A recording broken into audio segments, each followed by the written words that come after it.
नमस्कार दोस्तों, मैं सुनील श्रीवास्तव आप लोगों से यह कहना चाहता हूं कि आप लोग मेरे वीडियो स्टोरी देख देख तो लेते हैं मगर सब्सक्राइब नहीं करते हैं। भाई कर लिया करो सब्सक्राइब, बहुत मेहनत से वीडियो अपलोड करते हैं, आप लोग सब्सक्राइब नहीं करते हैं। सब्सक्राइब कर लिया करो भाई, आपका बहुत बहुत धन्यवाद।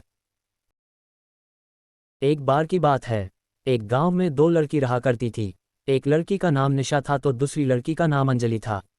वह दोनों लड़की एक ही घर की थी। निशा की माँ अब इस दुनिया में नहीं थी, लेकिन उसके पिता ने दूसरी शादी कर लिए थे, जिसके कारण अब निशा की एक सौतेली माँ और बहन भी थी।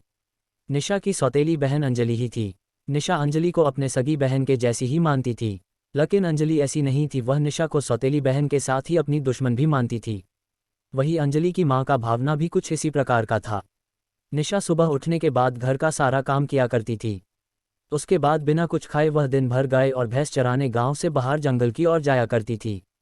पूरा दिन वह गाय भैंस को चराती और शाम को फिर से घर का काम करती थी। लेकिन इतना सारा काम करने के बाद वह जब भी खाना खाने बैठा करती थी तब उसकी सौतेली माँ और बहन उसे खाना सहीने नहीं खाने देती। निशा को उसकी सौतेली माँ और बहन काफ़ी परेशान किया करती थी। इसके साथ ही वह उसे काफ़ी मारा करती थी। एक बार जब निशा का तबीयत बहुत ख़राब हो गया, फिर भी उसे घर का सारा काम करना पड़ता था और गाय भैंस को चराना पड़ता है। जब उसी तबीयत खराब थी और वह गाय भैंस चराने गई थी, तभी उसे एक काफ़ी कमज़ोर बूढ़ी औरत नजर आई। वह औरत इस लड़की के पास आई। औरत ने धीमी आवाज़ में कहा, हे लकड़ी, मेरा गला सूखता जा रहा है, क्यों तुम्हारे पास पानी है? निशा के पास पानी तो नहीं था, लेकिन निशा ने अपनी भैंस का दूध निकालकर उस बूढ़ी औरत को पीने को दिया। बूढ़ी औरत निशा के इस व्यवहार से बहुत खुश हुई। वह औरत वह से चली गई। अगले दिन वह औरत फिर निशा के पास आई और पीने को पानी मांगा तो निशा ने उसे भैंस का दूध दिया। दूध को पीने के बाद वह औरत फिर वहां से चली गई। यह बहुत दिन तक चलता रहा। एक दिन निशा की सौतेली माँ ने भैंसे के दूध पर ध्यान दिया। तब उसे पता चला कि भैंसे पहले से कम दूध दे रही है। सौतेली माँ ने सोचा कि निशा ही दूध पिया कर रही है, इसलिए उसने निशा को खूब मारा और कहा कि अगर अब भैंस का दूध कम हुआ तो मैं तुम्हारी जान ले लूँगी। आज के बाद तुम गाय भैंस को चराने नहीं जाओगी। अगले दिन निशा गाय भैंस को चराने नहीं गई। बस वह सारा दिन रोती रही। उसने सारा दिन बस काम किया और कुछ भी नहीं खाया।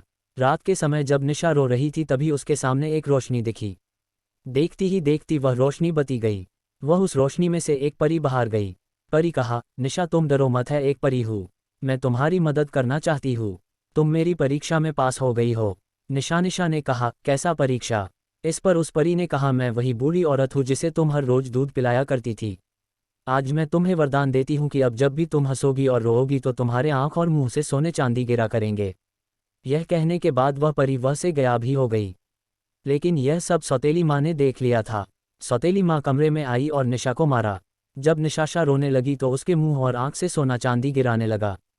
यह देखकर सौतेली माँ चौंक गई। अगले दिन सुबह वह अपने बेटी को गाय भैंस को चराने के लिए भेजा। जब अंजलि गाय और भैंसा को गांव से बाहर चारा रही थी तभी उसे बूढ़ी औरत नजर आई। वह बूढ़ी औरत अंजलि के पास आकर पीने को पानी मांगा। अंजलि ने कहा, मेरे पास पानी नहीं है। इस पर बूढ़ी औरत ने कहा, अच्छा बेटी, मुझे गाय या भैंस का दूध दे दो, मैं मर जाऊंगी। यह सुनते ही अंजलि को बहुत गुस्सा आ गया। अंजलि ने बूढ़ी औरत को अपने पास से दुत्कारते हुए भगा दिया। जब शाम को अंजलि घर आई तो उसने माँ से सब कुछ बताया। बूढ़ी औरत के साथ अंजलि का व्यवहार सुनाने के बाद माँ गुस्सा हो गई। गुस्सा के कारण माँ ने अंजलि को एक तमाचा मारा। जब अंजलि रोने लगी तो उसके आंख और मुंह से सांप, मेढक और बिच्छू निकलने लगे। यह नज़ारा देख दोनों ने पागल से ही गई। लेकिन सौतेली माँ समझ गई कि यह सब उस परी का काम है। बहुत सी परी बहुत अच्छी होती है और वह इंसान की मदद करती है। परी कमज़ोर और परेशान इंसान की मदद करती है। इसके साथ वह इंसान जो दूसरे किसी इंसान को परेशान करता है तो उसे सबक भी सिखाती है। हमने ऐसी ही परी की कहानी इन